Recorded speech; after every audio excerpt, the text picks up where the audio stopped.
आज निधि की शादी है लेकिन फिर भी वो उदास थी। तभी उसकी माँ सावित्री उससे पूछती है, क्या हुआ मेरी बच्ची, आज तेरे लिए इतनी खुशी का दिन है लेकिन फिर भी तू इतनी उदास है। माँ मुझे बहुत डर लग रहा है, हम लोग इतने गरीब हैं और जहाँ मेरी शादी हो रही है वो लोग इतने अमीर, मुझे तो बहुत डर लग रहा है माँ। इसमें डरने की क्या बात है बेटी, बल्कि ये तो खुशी की बात है कि तू इतने बड़े घर में जा रही है, वहाँ जाकर तू हमेशा खुश रहेगी। अपनी माँ की बातों से निधि को थोड़ी राहत मिलती है। कुछ देर बाद बारात आ जाती है और फिर निधि और रोहन की शादी हो जाती है। शादी के बाद निधि अपने ससुराल पहुंचती है, जहां पहुंचकर वो इतने बड़े घर को देखकर हैरान रह जाती है। तभी उसका पति रोहन अपनी माँ से कहता है, माँ मैं निधि को कमरा दिखा देता हूँ, आराम कर लेगी, शादी की रस्मों में इतना थक गई होगी ना। हाँ हाँ, बहू को आए अभी एक दिन हुआ नहीं और तू अभी से ही जोरू का गुलाम बन गया, जा ले जाकर दिखा दे इसका कमरा। अगले दिन निधि सुबह सवेरे 5 बजे उठ जाती है और नहा धोकर पूजा पाठ करती है, जिसके बाद अपनी पहली रसोई बनाती है। ससुराल के पहले दिन में अपनी पहली रसोई में निधि सबके लिए मटर पनीर, पूरी और हलवा बनाती है। सब बड़े ही खुश होकर खाते हैं। तभी उसकी सास उससे कहती है, बहू खाना अच्छा बना है। सचमुच निधि, खाना काफी स्वादिष्ट बना है। थैंक यू जी। अच्छा, आज तुम अपने पग फेरों की रस्म के लिए अपने घर जाने वाली हो ना, तो वहाँ मेरे बेटे का ख्याल रखना, उसे कुछ उल्टा सीधा मत खिला देना। जी माँ जी। उधर निधि की माँ सावित्री सुबह से ही घर की साफ सफाई करने में लगी हुई थी। आखिरकार आज उसके घर का दामाद जो आने वाला था। अजी सुनिए, जल्दी कीजिए ना, मैं घर की सफाई कर लेती हूँ, आप तब तक बाजार से सामान ले आइए। अभी तो घर की साफ सफाई करनी है, खाना बनाना है, बेटी और दामाद आते ही होंगे। हाँ हाँ, तो इतना परेशान क्यों हो रही हो? अरे अपनी ही बेटी के पग फेरे की रस्म के लिए तो घर आ रही है, इसमें इतना बौखलाना किस बात का? वो इसलिए क्योंकि अब बेटी अकेली नहीं आ रही, उसके साथ इस घर का जमाई राजा भी आ रहा है। रोहन एक बड़े घर से था और शादी के बाद आज वो पहली बार अपने ससुराल आ रहा था। दामाद की खातिरदारी में कोई कमी न रह जाए, इस कारण सावित्री और दीनदयाल सुबह से ही तैयारियों में लगे हुए थे। सुनिए जी, आप बाजार जाकर नमकीन, बिस्कुट, कोल्ड ड्रिंक और मिठाई ले आइए। दामाद जी पहली बार हमारे यहाँ आ रहे हैं। लेकिन मेरी जेब में तो बस 500 रुपए ही रखे हैं। ये आप क्या कह रहे हैं जी, ये सब सामान तो चाहिए ही, साथ में दामाद जी को विदाई के वक्त सगुन देना होगा, उसके लिए भी हमें कुछ पैसे चाहिए होंगे। मैं अभी अपने दोस्त बिरजू से कुछ पैसे उधार लेकर आता हूँ। दीनदयाल बिरजू से पैसे उधार लेकर सामान लेने बाजार चला जाता है। उधर सावित्री पड़ोस में जाकर नई चादर मांग कर ले आती है और खाट पर बिछा देती है। दीनदयाल भी तब तक सामान लेकर घर पहुंच जाता है। कुछ देर बाद गाड़ी का हॉर्न बजता है, लगता है वो आ गए। सावित्री हाथ में पूजा की थाली लिए उनकी आरती उतारती है, साथ ही दोनों का तिलक करती है। रोहन अपने सास ससुर के पैर छूता है। आओ पधारो दामाद जी, ससुराल में आपके पहले दिन पर आपका स्वागत है। इसके बाद वो उसके सामने खाने की कई तरह के आइटम रख देते हैं। माँ, इतना सब खर्चा करने की आखिर क्या जरूरत थी? तू चुप कर, दामाद जी पहली बार यहाँ आए हैं। इसके बाद सावित्री लंच में छोले, गोभी और पूरी बनाकर अपने दामाद को खिलाती है। उसके बाद अपने दामाद को नई चादर बिछी खाट पर आराम करने के लिए भेज देती है। निधि दूसरे कमरे में अपने माता पिता से बातें करती। माँ, इतना सब खर्चा करने की क्या जरूरत थी? एक तो वैसे ही बाबा ने मेरी शादी के लिए कर्ज लिया हुआ है और ऊपर से ये सब खर्चा। बेटी, दामाद जी आज पहली बार अपने ससुराल आए तो उनकी खातिरदारी करना हमारा फर्ज है। मैं जानती हूँ बाबा, आपने पहले ही मेरे लिए बहुत कुछ किया है और मैं नहीं चाहती कि आप मेरी वजह से और कर्ज में डूब जाओ। बेटी, तुझे इतना अच्छा घर मिल गया और हमें क्या चाहिए। कुछ देर बाद रोहन सोकर जागता है तो सावित्री उसके लिए कॉफी और बिस्कुट लेकर आती है, जिन्हें खाकर कुछ देर बाद वो घर जाने की तैयारी करते हैं। फिर उसकी विदाई के समय अपने दामाद को तिलक लगाकर 1100 रुपए सगुन कार्ड में डालकर देती है और साथ ही गिफ्ट देती है। नहीं माँ, ये सब मुझे नहीं चाहिए, ऊपर वाले की दुआ से मेरे पास सब कुछ है। आपने मुझे अपने दिल का टुकड़ा अपनी बेटी दी है, वही मेरे लिए बहुत है। और बाबूजी, मैंने आप लोगों की सारी बातें सुन ली थी, ये मेरी तरफ से चेक है, आप इन पैसों से अपना सारा कर्जा चुका दो। मैं नहीं चाहता कि मेरे माँ बाप इस उम्र में कर्ज का बोझ ढोते फिरे। नहीं बेटा, ये हम कैसे ले सकते हैं?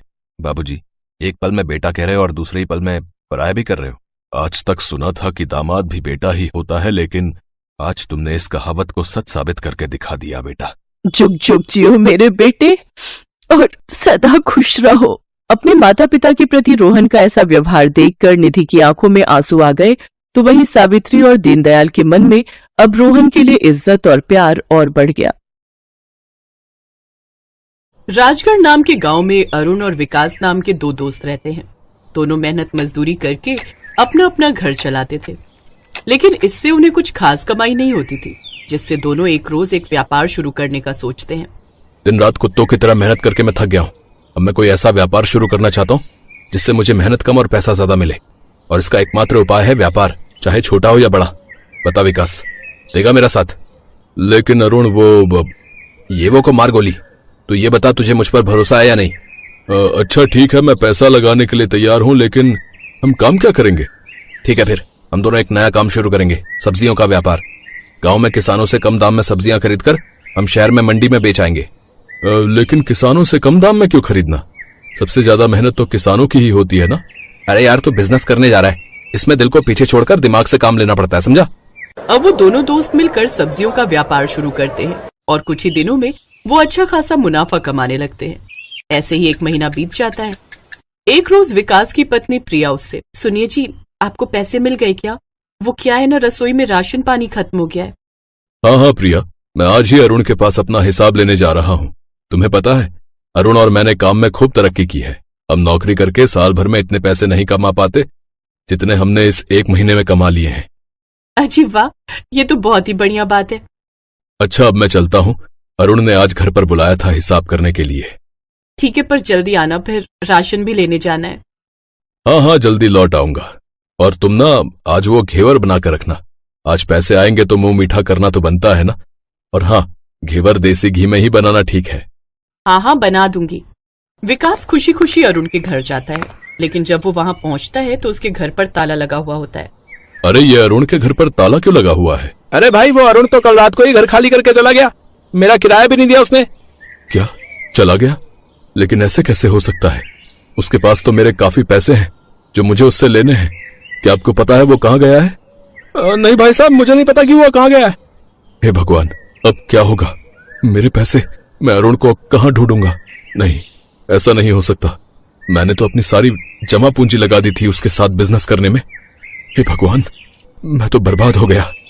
विकास दुखी मन से घर लौट जाता है। जी, आ गए आप? लेकिन क्या बात है, आप तो बड़े दुखी लग रहे हैं। विकास उसे सारी बात बताता है। प्रिया, मैंने कभी नहीं सोचा था कि मेरा जिगरी दोस्त मेरे साथ ऐसा करेगा। नया व्यापार करने के चक्कर में तो मैं अपनी नौकरी से भी हाथ धो बैठा। अब आज के बाद मैं कभी किसी पर विश्वास नहीं करूंगा। आप परेशान मत होइए, हम दोनों मिलकर कुछ न कुछ काम कर ही लेंगे। मैं भी कहीं काम ढूंढने की कोशिश करती हूँ। अगले दिन से ही दोनों पति पत्नी काम की तलाश में निकल जाते हैं, लेकिन 4-5 दिन तक भी उन्हें कहीं नौकरी नहीं मिलती। अब क्या करेंगे प्रिया? कहीं नौकरी मिल ही नहीं रही। तभी बाहर प्रिया को एक फेरी वाले की आवाज आती है, तो उसके दिमाग में एक आइडिया आता है। सुनिए जी, क्यों ना हम खुद का कोई काम शुरू करें, कोई ठेला लगाएं? बात तो तुम्हारी सही है प्रिया, लेकिन आखिर हम क्या काम करें? हमें तो गोलगप्पे, चाउमीन, मोमोज में से कुछ भी बनाना नहीं आता। हाँ, लेकिन सांभर चावल तो आते हैं ना। मतलब? देखिए जी, आप ही तो मुझे हमेशा कहते हैं ना कि मैं सांभर चावल बहुत अच्छे बनाती हूँ। बस फिर क्या था, उन दोनों ने तय कर लिया कि अब वो सांभर चावल का ठेला लगाएंगे, लेकिन इसके लिए उन्हें पैसों की जरूरत थी। प्रिया ने अपना मंगलसूत्र गिरवी रख दिया और उससे जरूरी सामान खरीद कर ले आई। फिर अगले दिन से ही वो सांभर चावल बनाकर बेचने लगी। इस काम में विकास भी उसकी मदद करने लगा। प्रिया, सारी तैयारी हो गई ना? क्या मैं लोगों को आवाज लगाना शुरू कर दूं? जी, सब तैयार है। फिर विकास ग्राहकों को बुलाना शुरू कर देता है। आइए आइए, सांभर चावल खाइए, स्वादिष्ट सांभर चावल, बस 40 रुपए प्लेट, आइए आइए। इस तरह वो ग्राहकों को आवाज लगाना शुरू कर देता है। 40 रुपए प्लेट सुनकर उसके पास ग्राहक आने लगते हैं। अरे वाह, सिर्फ 40 रुपए प्लेट, ये तो बहुत सही है। लगाओ तो भाई। जी, अभी लगाता हूँ। ये लीजिए आपके सांभर चावल। प्रिया के हाथ के बने सांभर चावल उसे बहुत पसंद आते हैं। इसी तरह अब लोगों की भीड़ उसके पास लगना शुरू हो जाती है और पहले ही दिन उनकी अच्छी कमाई होने लगती है। देखिए जी, कितनी अच्छी कमाई हुई है। हाँ प्रिया, मैंने नहीं सोचा था हम पहले ही दिन इतने पैसे कमा लेंगे। इस तरह वो दोनों अच्छी कमाई करने लगते हैं और कुछ ही दिनों में वो अपने घर के लिए नई नई चीजें जैसे टीवी, फ्रिज, कूलर ले लेते हैं। अब उन दोनों को ठेले से जरा भी फुर्सत नहीं मिलती। वो सारा दिन मेहनत करते और खूब पैसे कमाते। ये देख उनकी पड़ोसन सरला उनसे जलने लगती है। रोज रोज नया सामान आ रहा है इनके यहाँ, लगता है खूब कमाई कर रहे हैं, लेकिन इस तरह तो ये अमीर हो जाएंगे। नहीं नहीं नहीं, मैं ऐसा नहीं होने दूंगी। मैं इन दोनों को इतना खुश नहीं रहने दे सकती। इनकी खुशियों पर तो बहुत जल्द ग्रहण लगने वाला है और वो ग्रहण लगाऊंगी मैं। सरला अब उन दोनों पर नजर रखना शुरू कर देती है। फिर एक रोज जब वो दोनों घर पर नहीं होते तो उनके राशन यानी चावल और सांभर की दाल में कंकड़ मिला देती है। अब देखती हूँ कैसे इनके पास ग्राहक आते हैं। कल इनका ठेला लगाने का आखिरी दिन होगा। जब ग्राहक इनके सांभर चावल खाएंगे ना तो उनकी जान को बनाएगी। फिर देखती हूँ कैसे ये लोग इस गांव में रह पाते हैं। अगले दिन से वो दोनों फिर से सारा सामान लेकर ठेला लेकर निकल पड़ते हैं और सांभर चावल बनाकर बेचने लगते हैं।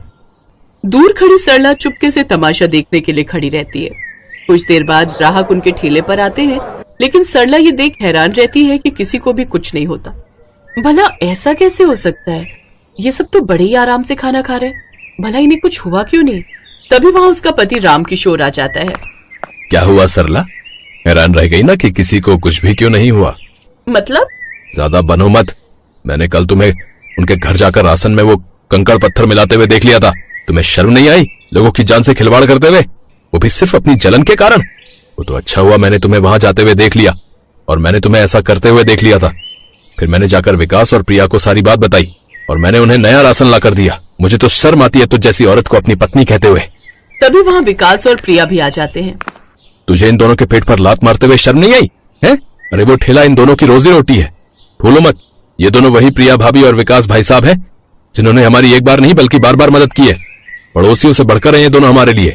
अपने पति की बात सुनकर सरला को अपनी गलती का एहसास होता है और उसे पछतावा महसूस होता है। मुझे माफ कर दीजिए जी, मुझसे बहुत बड़ी गलती हो गई जो मैंने ऐसी करने की गलती की।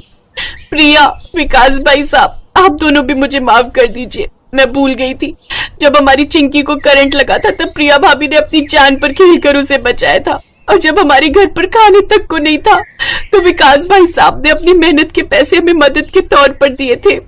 कोई बात नहीं सरला बहन, इंसान के दिल में ये सब आ ही जाता है, लेकिन आखिर में आपको अपनी गलती का एहसास हुआ, यही हमारे लिए काफी है। वो दोनों सरला को माफ कर देते हैं और अपने ठेले पर मेहनत करने लग जाते हैं। कुछ ही समय में उनको अच्छा मुनाफा होने लगा और वो खुद का ढाबा खोल लेते हैं, जिससे उनकी कमाई और भी बढ़ गई। अब वो खुशी खुशी से अपना जीवन व्यतीत करने लगे।